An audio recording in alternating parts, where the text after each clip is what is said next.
Shut up and sit down.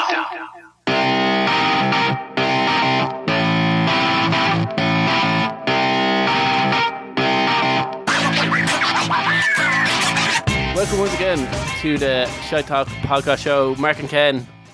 What's the story? Episode 180 of the Shite podcast show. 24 to go, Mark. 24 to go. If I wasn't nervous enough. Do you know what? I'm currently doing the podcast in my shorts and I feel like taking off my t-shirt. It is absolutely boiling in my room where I'm recording this fucking podcast. Do you know you reminded me now of? Just because you said it's absolutely boiling. Who? Did you ever watch Friday Night Dinner? Friday Night Dinner? No. No, the father from that's like always stripping off because he's too hot. He's always like, it's boiling. I don't care. I'm stripping off. That's you now. You're Mark Goodman. I am now doing the podcast practically naked, people. Good to know. Just in case you ever wondered, are these guys wearing clothes? Pretty much no. If this heat, because I can't open the window because we're recording the podcast. Yeah. The noise outside would be too much. Yeah, but like, if it gets too much, I'm taking off my pants. I don't care. The joys of doing an audio podcast over a video podcast. Yeah, I don't think I need to know that. Although maybe some of our female and maybe one or two of our male listeners probably wish it was a video podcast, but probably not. So, any crack with you this week? No, not really. Not much. I'm on holidays from work. Yeah, I have to restrict my movements. Yeah, close contact, no COVID, just close contact. So Irish restrictions mean even with a negative test that you have to stay indoors for 10 days. So I have one more day of staying inside. I'm free to move around after tomorrow. Basically, it's my last day of restrict my movements. Except it's level 5 and nothing's open in Ireland. So have you killed your dogs yet? Cured my dogs of what? Have you killed your dogs yet? Killed my dogs? No, I have not killed my dogs just yet. They actually weren't that bad. They very rarely barked. They already know to stay out of my way. The old Stockholm syndrome is kicking in. They haven't really barked that much. Usually, it's only really when they bark when I'm recording podcasts or when they want to go out to the toilet when I'm in the kitchen. I did realize that, like, me having to restrict my movements and isolate in my house, just being in my house, and me going about my everyday, it's pretty much the same thing. The only difference is I wear a mask and have to wash my hands every 10 seconds. Yeah. That's pretty much the only difference. It's just like I only ever really go into basically 2-3 rooms in the house, and that's basically it. And then the rest. So it's just basically not going into the kitchen as often and saying, I need food made for me.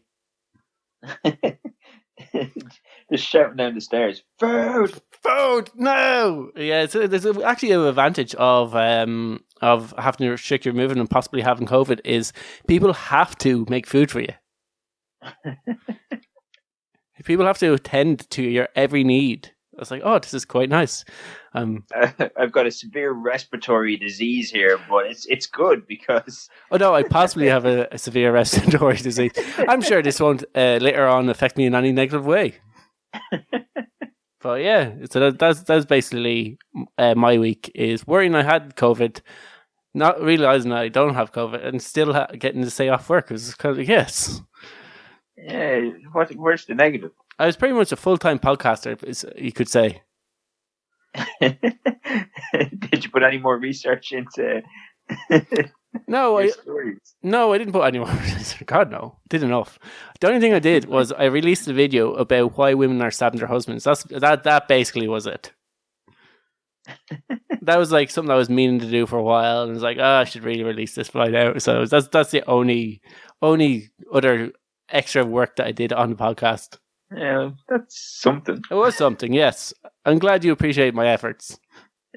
Our show is jam-packed, as always, this week. Full of stories, full of shite. A little something for everything, I think, today. We'll be talking about superstitions, even. Are you a superstitious person? No, not even a little bit. No, I wouldn't describe myself as being superstitious, But the guy who did this article, he's very superstitious and wanted to see if actually, in fact, does knocking on wood will stop bad things happening to you. Because maybe, just maybe, it wouldn't stop bad things from happening to you. And then where do we really go from there? So we'll be talking about... It doesn't work. Yeah, and in fairness, there's a lot to unpack in this story. So that's one of our stories. Now, we'll be talking about pregnant women, a subject that us know nothing about, but we'll be talking about pregnant women later on in the show. We might have a story about a woman who runs off in a van. We mightn't. We have a lot to get through, and it mightn't come up. It might come up. We'll see how we are for time. It'll come up next week if not. Idiots of the week. We'll be talking about a conspiracy around the Texas snow being fake, as well as basically a fake kidnapping to get off work. Is this an ingenious idea, or is he deservedly on Idiots of the Week? And Americans fucking up the Irish language. Yeah. Yes. And then we might have a story about yet another gender reveal death. There's actually 2 gender reveal deaths, and they both happened in February. So they're like, in the space of a month, we've had 2 people die from gender reveal deaths. It is now a lot more dangerous having a gender reveal party than it is that you'll die from a shark attack. I'm assuming both gender reveals were in America, right? Yeah, both of them are in America. Yeah. Well, it doesn't really... It's like, is it the gender reveal that's the problem, or is it the fact that without having a license, you're able to have extremely high-powered explosives in civilian hands without any training? That's the problem here. Yeah, it's probably more of an American problem than a rest of world problem. But like, I don't really like. Really, it's just the explosive part. Like, I think I guess the smoke bomb thing that caused a forest fire. Yeah, but like a smoke bomb, like I suppose the chance of causing proper harm with a smoke bomb is probably a lot less than with a fucking half stick of dynamite. Yes.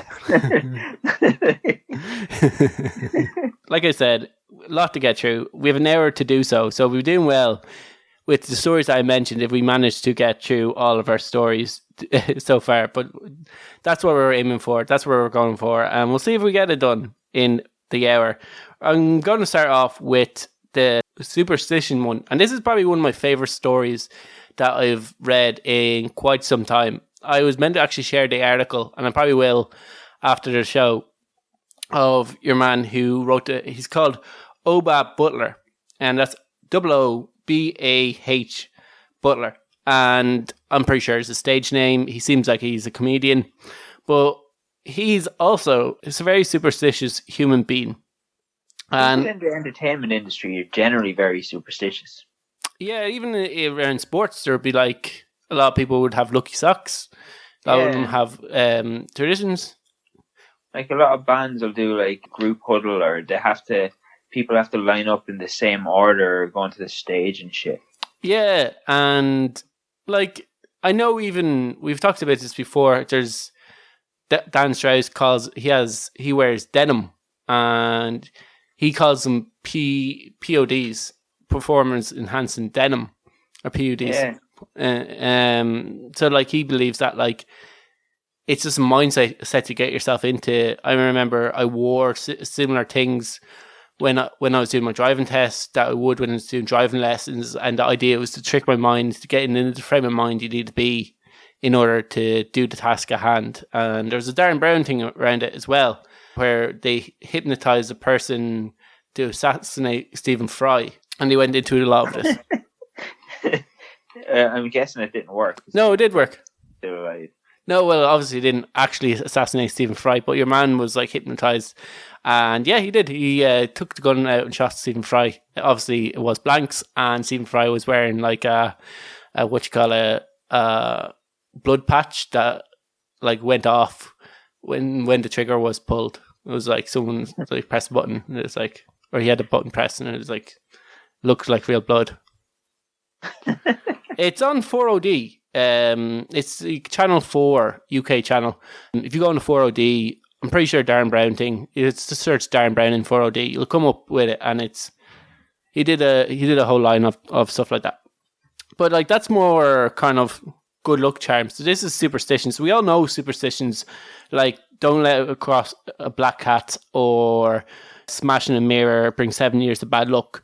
So he did all of those, but he also did like a lot of kind of really odd, weird superstitions I've never heard of. So we'll get into a few of them.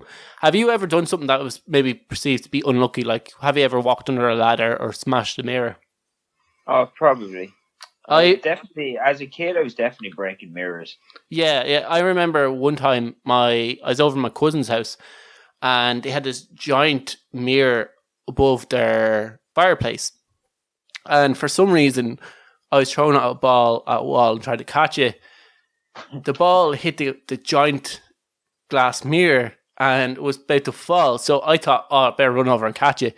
And instead of catching it, the mirror just smashes over my head and then falls to the ground. And like glass everywhere. And I was just like, I just got in so much trouble for it. And I just remember thinking, after smashing over my head, I was like, oh, this is going to make me 7 years of bad luck. I'm so fucked. But lucky enough, like my parents paid for a new mirror, and my cousin, my auntie, my uncle used to bring it up every now and again about, oh, remember that mirror that you broke?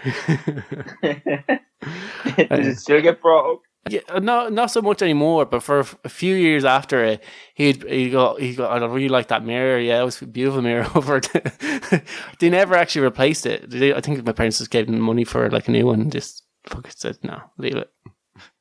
You're going to spend this on a holiday.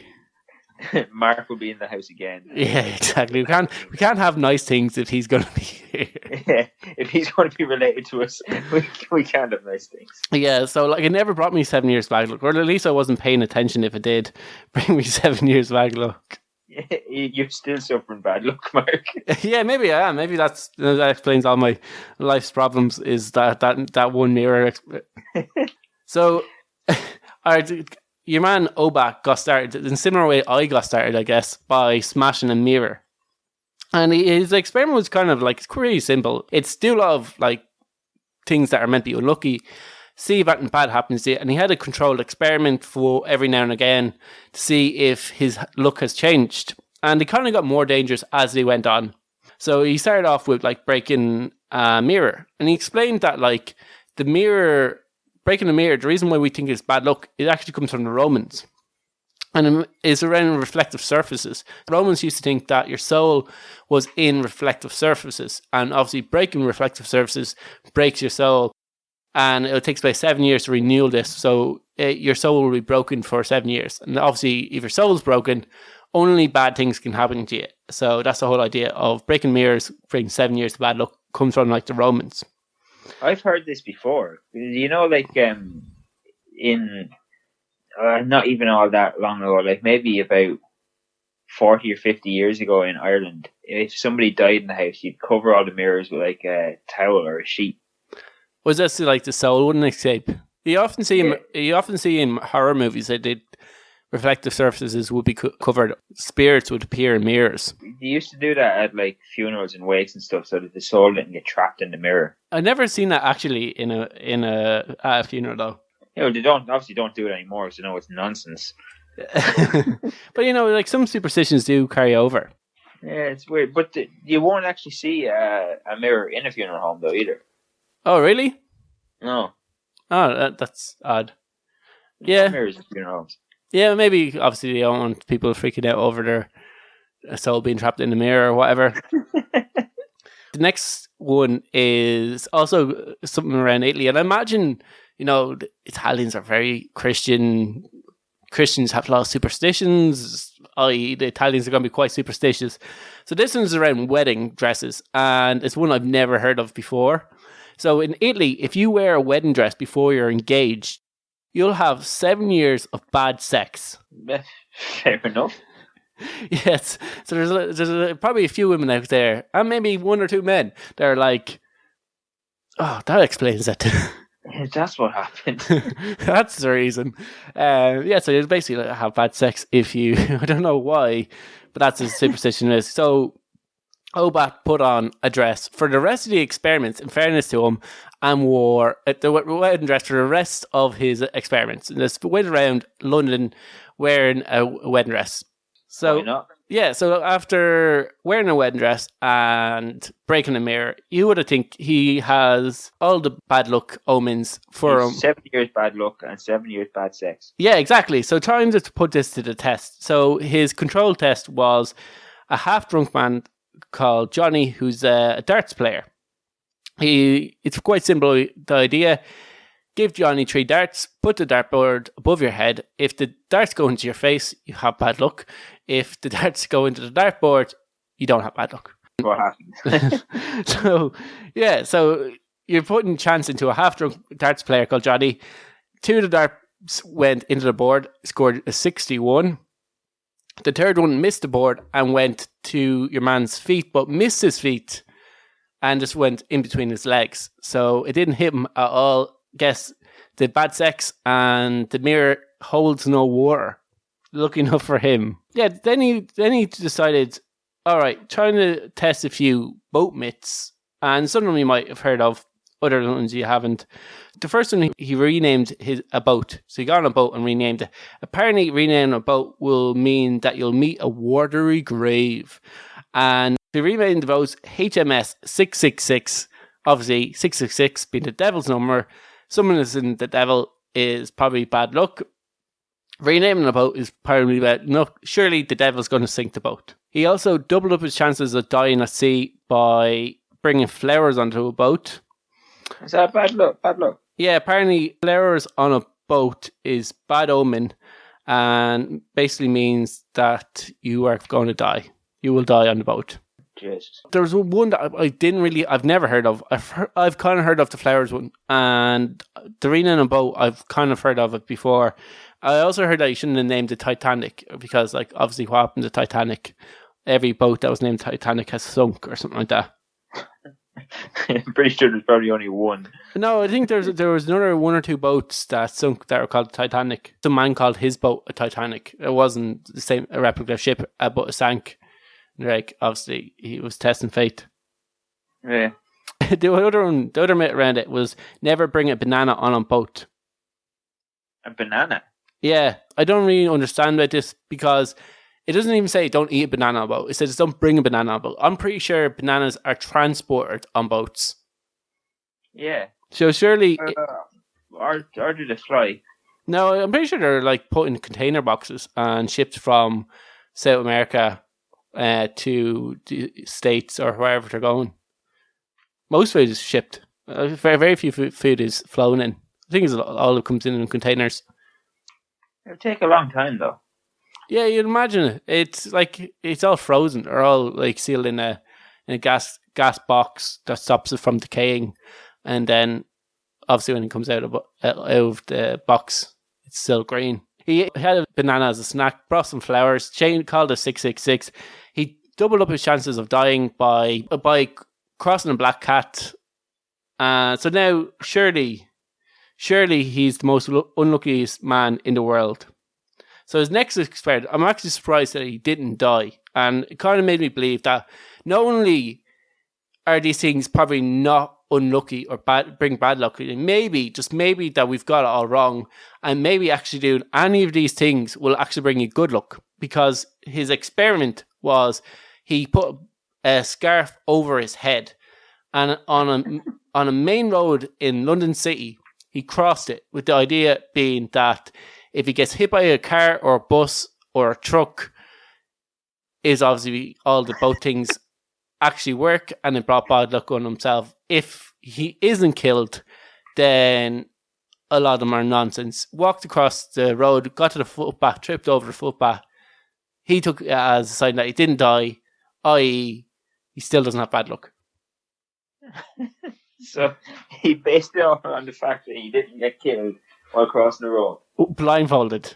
That all the boat mates also don't hold any water. People are a bit more alert in cities when you're driving. Yeah, like I guess if you're in traffic, and plus, surely a man wearing a wedding dress with a scarf over his head, walking with his arms out straight, kind of grabs your attention. Yeah. Especially when there's probably, because he's doing this while getting cameras, there's photographers around him crossing the road. Just maybe people were brought to his attention that there was a fucking weirdo crossing the road. That was also a really fucking, like, selfish thing to do. Like, imagine if somebody did, like, hit him. Like, a truck driver runs over him and kills him. Oh, yeah, like that'll be on his conscience for the rest of his life. Or, or an old lady hit him. And, like... Yeah, like, that's fucking horrible. He seems like a bit of a fucking dickhead. Do you know what? I have a photo of him, and it does look quite funny. like when you see him with the scarf over his head in the wedding dress, okay, it's dangerous, it's stupid what he's doing, but it is also quite funny. And the street did look quite empty. It didn't look, there wasn't cars stopped waiting for him. So he cheated? No, not really. And it's still kind of like, obviously there wasn't cars flying past like on the main road. He's like, here goes nothing. Yeah, so he cheated doing it as well, on top of everything else. So not only is he a dickhead, he's a cheating dickhead. Ken doesn't like this guy already. Yeah, like, why didn't he do it with a train? There you go. Just test your luck. But surely, like, you'd know, the tracks would vibrate when a train's approaching. Yeah, well, it's sure if he has bad luck. Do you know what? People in Waterford, there's a train that goes through Waterford, and people cycle on the train tracks. Not only do they cycle, they run and they bring their children on walks. Like, I'd be driving through Waterford every now and again, and I'd see people going for runs right beside a train track. Yeah, those people are called morons. They're also called people who live in Waterford. It's good, like, it isn't like one or two. It's a common thing. I've seen like a good few people on the train tracks before. To the point where I'm like, why are the Gardaí allowing this? Yeah, I mean, that seems like a rather big thing to let people do, you know? Like, you're fucking stupid. Yeah, so after he was, like, managed to not die crossing the road while blindfolded, the next kind of unlucky thing involves the number 13. And the number 13 is widely considered very unlucky, to the point where some people just despise the number 13, do everything to avoid the number 13. They'll move their wedding date, they'll move flights, and even work is affected. On Friday the 13th, it's reported that cost the US economy around $800 million because people are reluctant to travel for work or business on a Friday the 13th. Do you know that hotels rename the 13th floor in the hotel? They like to skip 13, so it goes 12. Oh 14. Yeah. That's more. That's in the. If it was in New York, so he obviously was doing this in London, but yeah, if he was in New York, there wouldn't be any 13th floor, and on planes there isn't any row 13 because. So like that's stupid because it's still the 13th row. Oh, it's still the 13th floor. Oh yeah, but like, okay, what's even more strange for a US audience? Obviously, people in Ireland will know this already.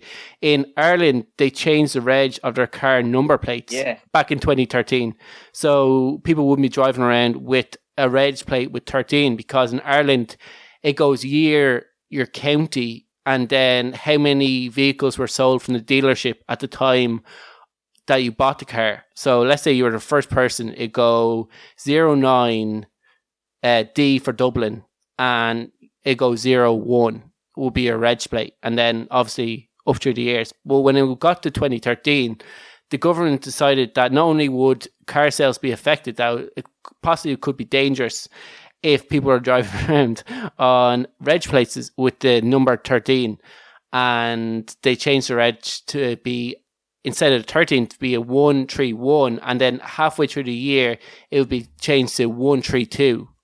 So do you know what the change from 1 to 2 was for? It was increased car sales. Yeah, because cars. So your car, a 12 car, even if you buy that in December, it's automatically a year old in January. Yeah, but a 132 doesn't become 1 until July. Yeah. So it's a bit of a gimmick because Total fucking gimmick. I bought my car in 2013. I kind of wanted a fucking car that was 13. Ken's like, any chance you could just scrape it that one day and just make it 13? Yeah, so what he did was he went to the 13th floor of a hotel. He opened up an umbrella, which is also seen to be unlucky. In Russia, there's a myth around whistling. Apparently, whistling symbols the devil indoors. So if you whistle, the devil will come indoors. So you did a bit of whistling. In Greece, if you shave your hair on a full moon, you will go bald for life. So it's bad luck for a woman to whistle in Ireland. Is it? Yeah. All right. A whistling woman and a crowing hen is worse than the devil and all his men. Did you never hear that? No, I didn't. There you go. It's nice because it rhymes.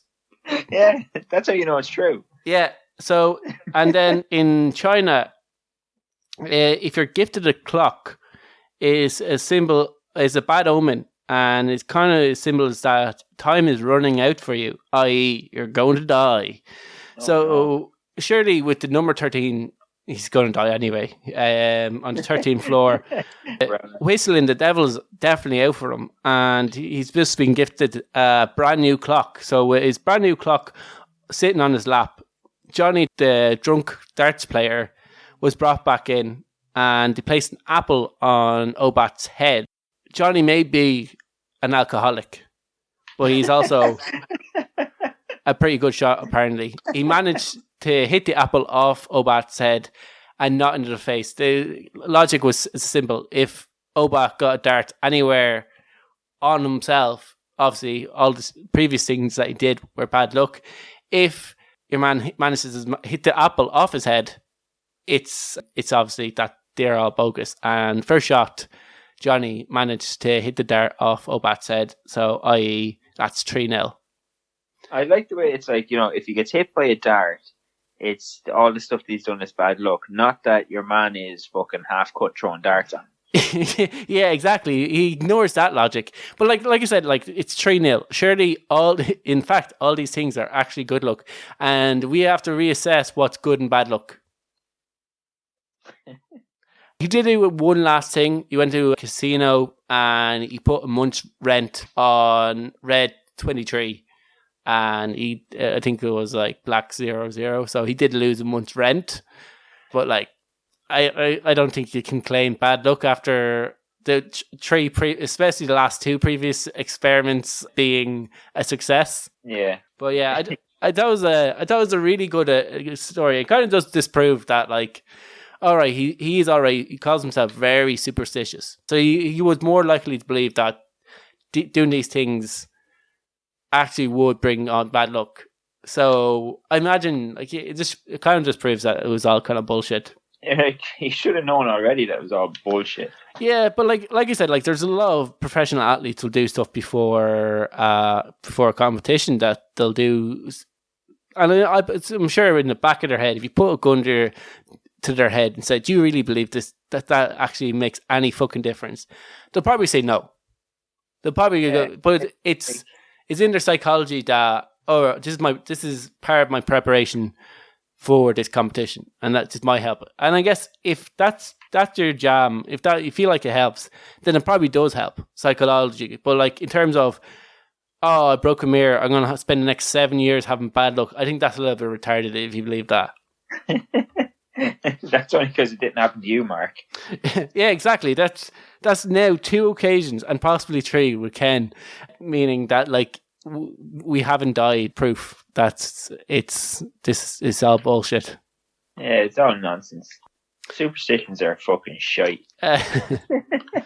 But what is the story with the pregnant women? Can you please explain why? On my notes, I have a story about pregnant women.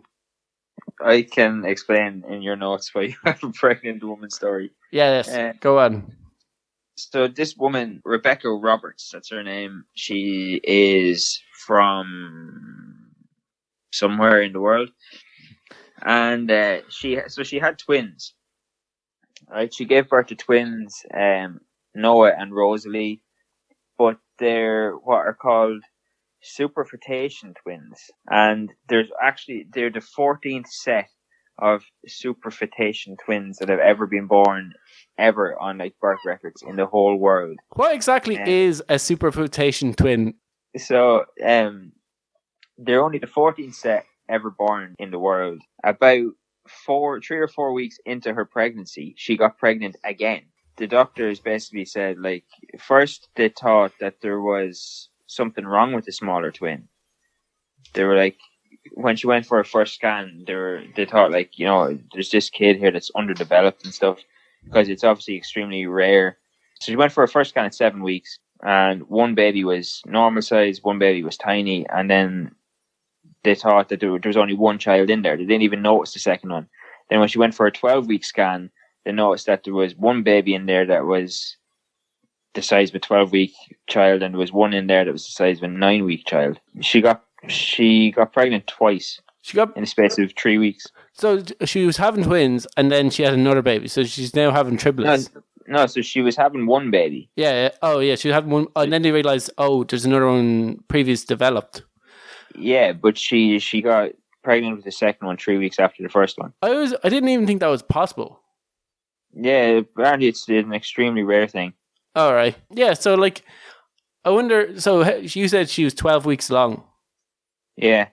See, like, yeah, because I was going to say, I know some lads are into pregnant women. It's like a very niche porn thing. It's like, I remember hearing of a guy that used to just watch pregnant women porn in a like when he was in work, and like people would say like they would be working with him, and he'd be just watching pregnant women porn.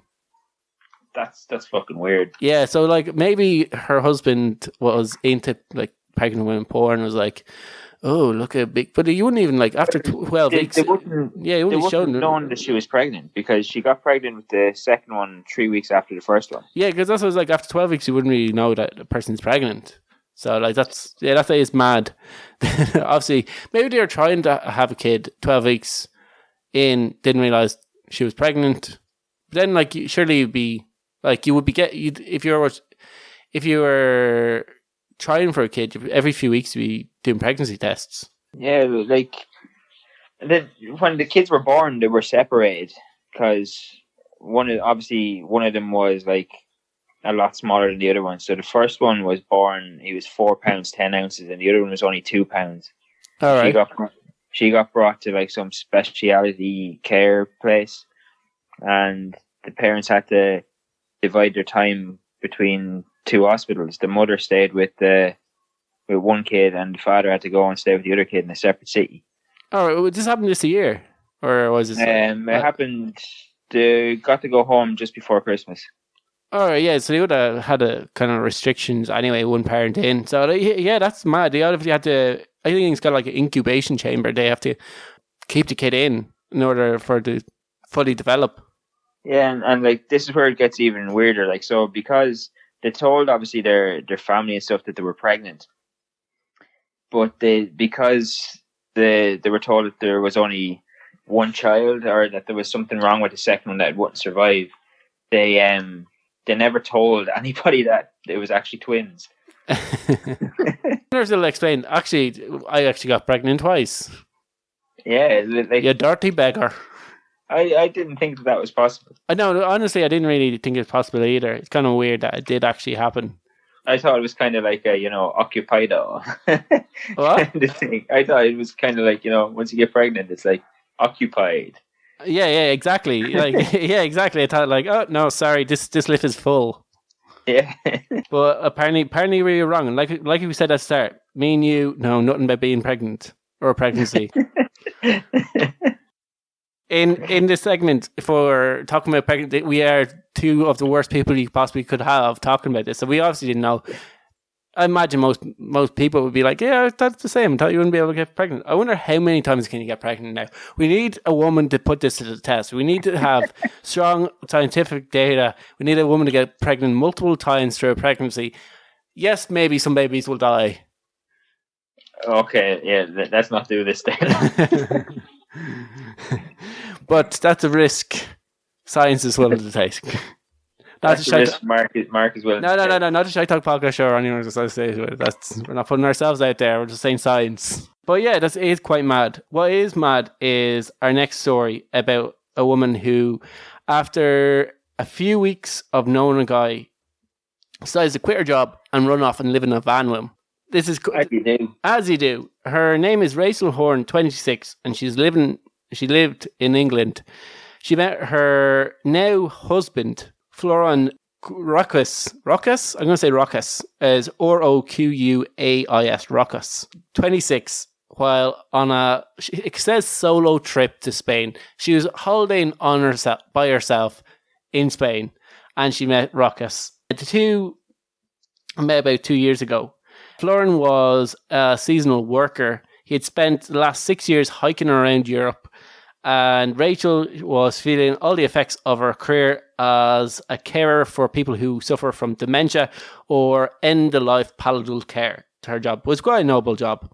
They quickly hit it off and decided that they wanted to go on a venture each. So they decided to go hiking in a van to Scotland for about 3 months. And after living in the wilderness, she decided, that's it, I'm quitting my job and I am moving into this van with this man. What could possibly go wrong? Yeah, I think it's just mad knowing a person that short time. You're like, yes, this is a person for me. I'm going to live. Not that I'm going to move in with this person or I'm madly in love with this person. It's I'm going to live in a van with this person. like I don't know. There's very few people I could live in a van with. Yes, I just wouldn't live in a van. I know, I know people. I know it suits, so I can understand. I can see the attraction to the van life, the idea of living in a van, not being tied down to like a really, really expensive rent or a really, really expensive mortgage, basically putting a noose over your neck for the next 30 years. I can fully understand that, but I also quite like, being able to go to a toilet that isn't like an outdoors toilet or having room to roam around a house or having a back garden. Yeah, or, not getting called a traveller. Yeah, like, once again, I can understand why, and I think of, like, the whole van life, or I know people who want to live in a boat, and I think it suits certain people's personalities. So, like, people are different. People don't want to work in cities. Some people like living in the country. Some people I can imagine would be quite happy living in a boat or in a van. I wouldn't, personally. Yeah. Now, I do remember, like, when a few years ago, my sister, she met this guy in Spain. Maybe it's the same guy. And he was, like, he came over here and, like, bought her, like, 50 roses, which was apparently really expensive.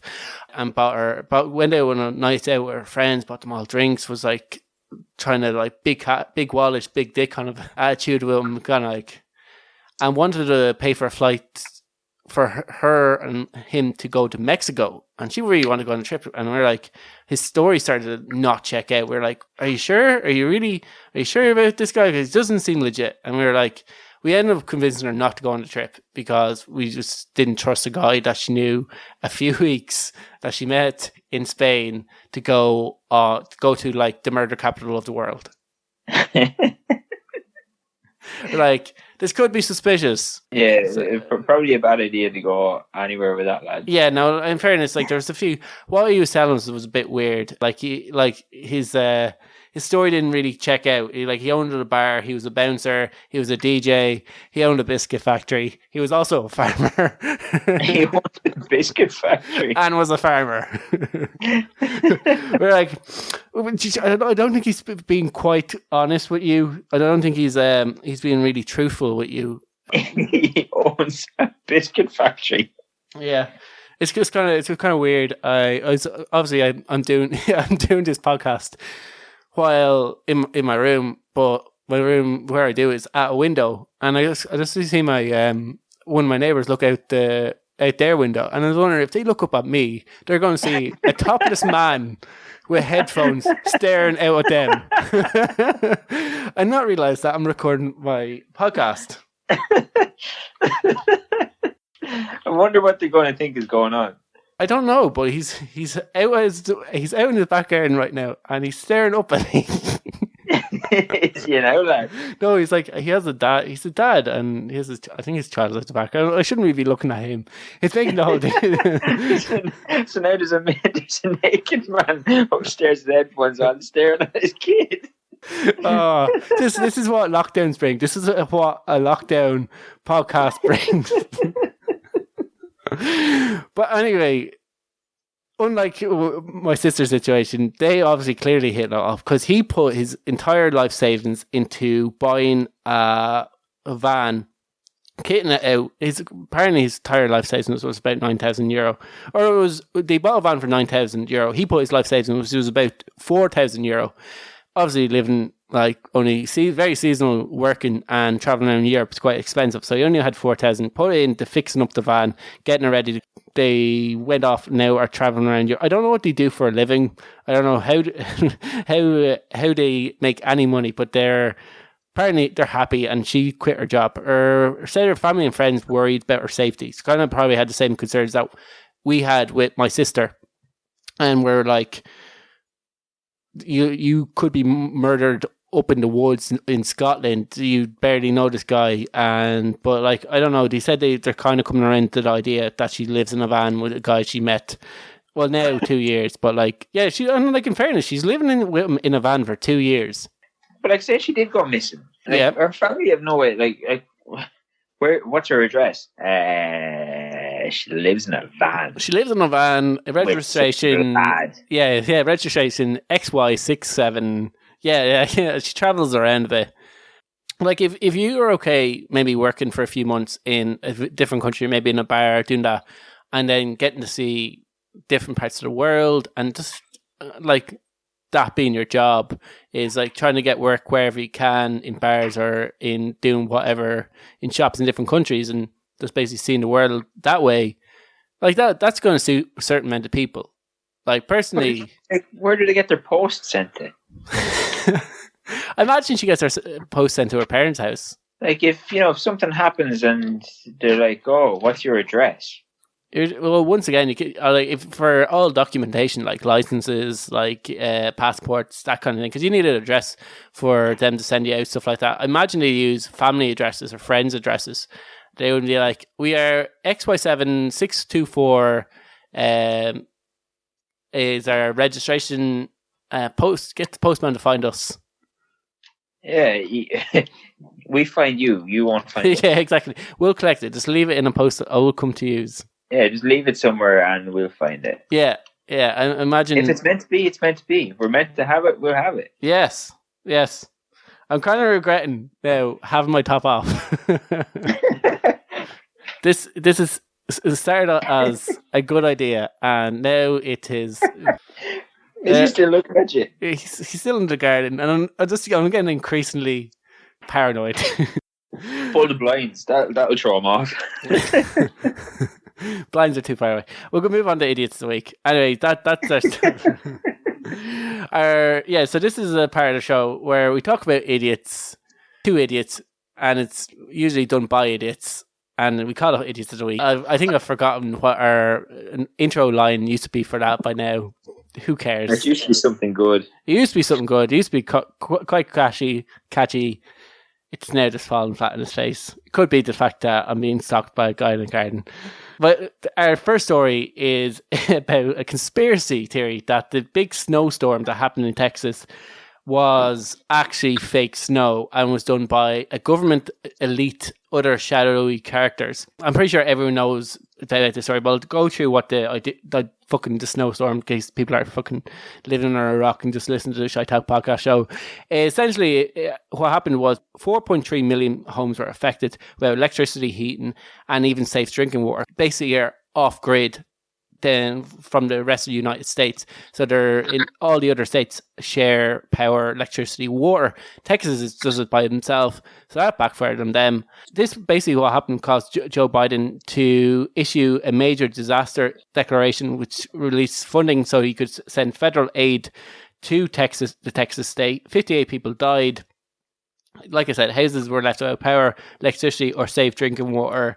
People were crashing their cars. A Republican senator also caused fucking eruptions in Texas after Ted Cruz decided that now is the time to plan that trip to Mexico, and went to Cancun on his holiday with his family as the snowstorm was hitting. People obviously were pissed off, but apparently, according to some TikTokers and Facebook people and other videos that were shared online, that none of this happened and it was all a government conspiracy. Of course it was. So a woman uploaded a video to TikTok to explain why she thought it was a government conspiracy. She basically said it was government agenda as part of a sinister plot kind of organised by the shadowy elite, presumably to plunge Texas into their current state of chaos. She basically calls out Bill Gates. She goes, this goes out to the government and Bill Gates. Thanks. Why is everybody picking on Bill Gates? I don't know. He's actually a really nice guy. For fucking everything. Yeah, Bill Gates is like, apparently, I was like, Bill Gates would make, if you think about it, Bill Gates would make a great American president. He is a businessman. He was once one of the richest men in the world. So he knows about... Wait. Hang on. They tried this one already. They tried businessman, one of the richest men in the world already. And look how that fucking turned out. But like, Bill Gates is also a scientist. Well, he isn't a scientist, but he funds a lot of scientific programs. He's pro green energy. Like in fairness, Bill Gates seems like he's also a very well read man, and it seems like he knows his shit. Anyway, but obviously everyone hates Bill Gates, so she blames Bill Gates on trying to trick everybody, and said this isn't actually real snow. They think, I don't know how they explained how the government got snow to fall or the fake snow to fall. Oh, is this that fucking machine that they said, yeah, possibly has something to do with chemtrails. They said maybe it was like chemtrails. Maybe it was the snow was released from planes. Surely you'd see a lot of planes as the snow was going across your sky. You need a lot of planes in order to get like fake snow. But like they said, I don't know what's causing the snow to fall. I don't know how the government are doing it, but it's definitely the government and the shadowy elite. But most importantly, is that fucking dickhead, Bill Gates. Fucking Bill. Basically, after she calls out Bill Gates, she's holding basically a snowball in her hand, and she puts a lighter up to the snowball. What happens was snow doesn't melt. The snow stays as it is, and not only doesn't melt, it starts to have black soot on it. And she says, "Snow don't burn. It fucking melts. No water, no dripping, no nothing. This isn't snow. If I put this in the fucking microwave, it would start sparking because there's metals mixed in this." And this was followed by a number of other videos of people trying to replicate this thing of them putting a lighter up to the snow. And similar things happen, and there's other videos posted online. Someone needs to explain this, or another video said, has anyone played with a government-generated snow yet? And apparently, this isn't the first time that government created snow like this before. Apparently, this happened back in 2014 in Georgia when a sudden snowstorm happened. And similar people tried this as well, where they tried to burn snow, and instead of snow melting, it just burnt. It started to have soot on it. If you compact it enough, though, I'd say that's probably what would happen. The crazy lady has a point. Generally, snow does not burn. Generally, when you put ice to a hot surface, it just melts. What is happening here? So I did a bit of research, and the article that I was reading this off also did a bit of research. So I just continued to read the article, basically. And they had a science writer called Phil Plait, and he basically was explaining why the snow was burning, first of all, and why it wasn't melting. So what he said is most of the water actually just turns to vapor and it goes into the air. The rest of the water actually gets absorbed by the rest of the snow. So the snowball will actually appear to become more slushy as the water absorbed by the rest of the ice. There's some name around this. And they said the soot that appears on the snowballs is actually caused by the lighter itself. It's called butane. Is a form of hydrocarbon, and its molecules is made up of carbon, hydrogen, basically. And when it reacts to oxygen, the air's oxygen, it causes a reaction. Basically, it changes the molecules and changes the atoms, creating them to basically become longer, form chains. And if everything was perfect, basically what it would turn into is 1 part oxygen, 1 part carbon dioxide, but it isn't, and everything isn't perfect. And the source of this butane is probably have other contaminants into it. So the remainder part comes out as soot. So it's actually the soot that you see on the snowballs are actually caused from the lighter itself.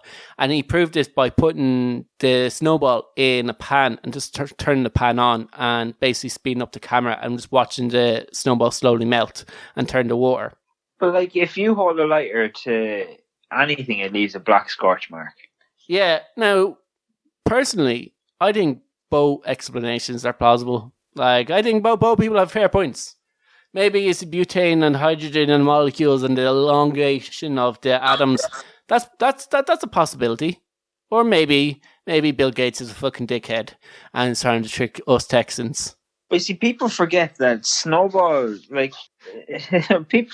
snowballs come from obviously the sky, like the clouds. Like rainwater contains differently. Like I know water is usually just hydrogen and oxygen, but like rainwater contains like fucking other pollutions from the atmosphere as well. Yeah, which snow obviously contains too. So when you're like trying to melt it, you're obviously going to get different components that aren't just hydrogen and water from it, or hydrogen and oxygen. Yeah, exactly. So that's basically what's causing it. It's basically the lighters that are causing it. If people compacted the snow and put it, well, even if they put it into the microwave, they'd just left with a bowl of water. So if your one did actually put it in the microwave, she'd probably just be left with water.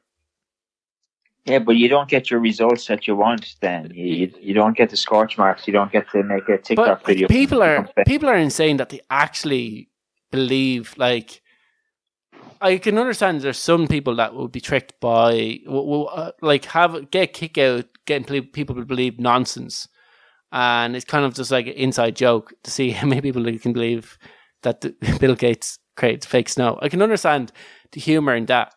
I can get that part of it, but there's some people who fully believe this, and no matter how many scientists or how many people come out and explain like the thermodynamic changes that happen from lighters on the water and why this is happening, they're like, no, it's Bill Gates. I don't know how he's doing it. I don't know how because same with like the fucking coronavirus or the vaccines or anything like that.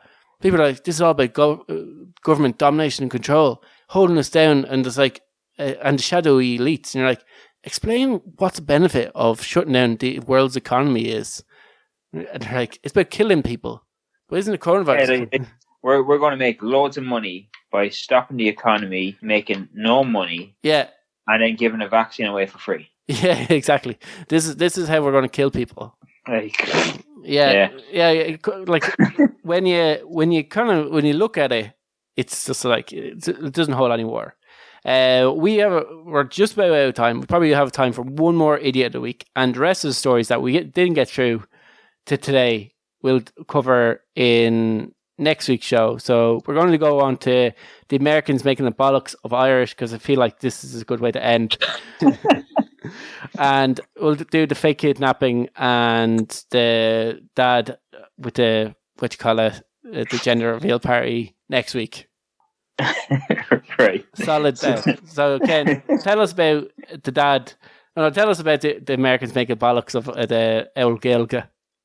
So I feel like this would have had more of an impact if you didn't make a bollocks of that guy's name with the superstitions. What's his name? No, the superstitions I got right. Yeah, but what's the superstitions? It was the man in the van. The man in the van. I probably made an absolute hames of that name. But anyway, we'll crack on anyway. Push on. People in badly pronounced glass houses probably shouldn't throw stones, but we're going to fuck up and throw those stones anyway. So I don't know. Should I name the podcast? Name the fucking podcast. Right. So the Cox Crender podcast. Ooh, good name. Yeah. So we'll tag them in this. I heard a clip of it. So Ocean FM ran a news story on it, and they're on. Yeah, Ocean FM ran a news story. A car's been broken into and all this shite. And the Cox Crender podcast do a segment that is similar to our Idiots of the Week, where they just do like weird news stories or something from around the world. So they did. That's one basically on, our podcast. Yeah. So they did one based in Sligo, and it was about a guy who he broke into a car. Yeah. And basically the guards caught him because they followed it was snowing, and they followed his footprints from the broken in car back to his house. All right. Right. So that's basically the guards caught him. But, great work, detectives. But the two guys on this podcast thought that the guy's name was Sligo Gardaí. Sligo Gardaí. Yeah, they thought that this was the guy's name instead of the fact that it's, Sligo Gardaí. Yeah. So obviously they were reading this from Irish news source. They didn't go, like, of this story. They seen it online, but it was from... They've seen it online, and they obviously did as much research into it as we usually do, and totally butchered it. Yeah, in fairness, like, I'm pretty sure your man from Spain, the guy who's I could not pronounce his name. I'm pretty sure he'd be the same horrified as us, but we don't we didn't go, oh, this guy is from the NYPD, and his child, I think, is a nursery. We knew like NYPD's police force, or we wouldn't. I don't think we've ever mistaken a police force. Yeah, they literally got to the end of the story before they realized, hang on, wait, I think this is the name of the cops. And then they obviously Google it, and they were like, the Gardaí are the police force of Ireland. Yeah. So they managed to, they realized like halfway through their podcast that they're like, all right, we actually fucked this up. Yeah. And what did they try to make any apologies, or how did they go? Oh, no, I just laughed about it a lot. Oh yeah. Do you know that's the beauty of a podcast is when things go wrong in a podcast. Obviously, it's recorded. You could just take them out and dub over it. Well, it's more than likely it's more fun to keep them in. Definitely this podcast anyway. It's basically what this podcast relies on. Like we didn't think, oh, this would be a good idea to take off our top and nothing bad will happen. But I'm pretty sure the Gardaí are probably going to be called into his house in about 5 minutes. Here come the Gardaí. Got the Gardaí. There must have been two of them. Yeah, that was just funny. Like that they got it so badly wrong. Yes, we should tag them in this podcast at the end. Like, God help them if they ever seen it written in Irish was Sligoch. Sligoch, yes, or the person was called Owen, and he spelled the Irish way. Yeah. The person was called Owen, and he broke into a girl's called Neve's car. Yeah, or Grania. Yeah, or Aoife. Or Siobhan. Yeah, Aoife was there to witness the whole thing. They'd be completely lost. To be like, I always thought the Irish like Conor McGregor speaks really good English for an Irishman. Yeah, what's the story with all the random letters? Yes. Why does this not make sense? Do you ever watch those YouTube videos? Like, Americans trying to say Irish names. Yeah. Those letters don't make that sound. I was over in America, and they couldn't understand me saying Mark. Like, they didn't, they're like, Mac?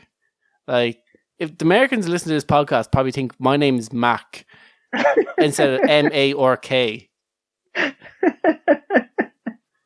Because no one could understand me pronounce my name when I was in New York. To the point where I had to put on an American accent. Everyone in this podcast who listens to this podcast knows how great of an accent that I am at. So I was like, Mark. My name's Mark. That's the best American accent I can do, is go Mark. And it kind of helped. That's fucking brilliant. Yeah. I was like, because I was thinking about, I went back to the hotel and I'll have to talk in like an American accent. I was like, oh, this gives me great freedom. Like, what American accent can I do? And I was like, I could do like a Texan accent. And I tried it and I couldn't do an accent. I was like, what about like California? So I was like, Mark? I was like, no, it sounds like a girl. So I think I just stuck with like I don't know, a bland, non-descriptive American accent. Mark. My name's Mark. I like doing baseball. Baseball. And that was basically it. That was basically. And off you went. Off I went. But I was with a guy called Dermot, and my name's Tom.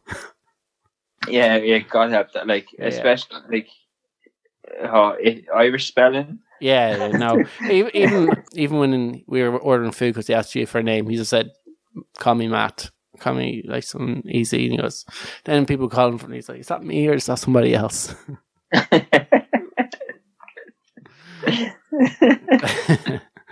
Yeah, but that's our show for today. We're laid on people, other languages, not understanding other languages. Yeah, it makes a lot of sense. And yeah, thanks for listening. Our 180th show.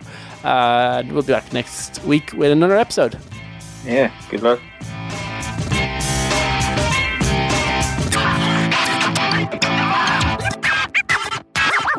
Shut up and sit down.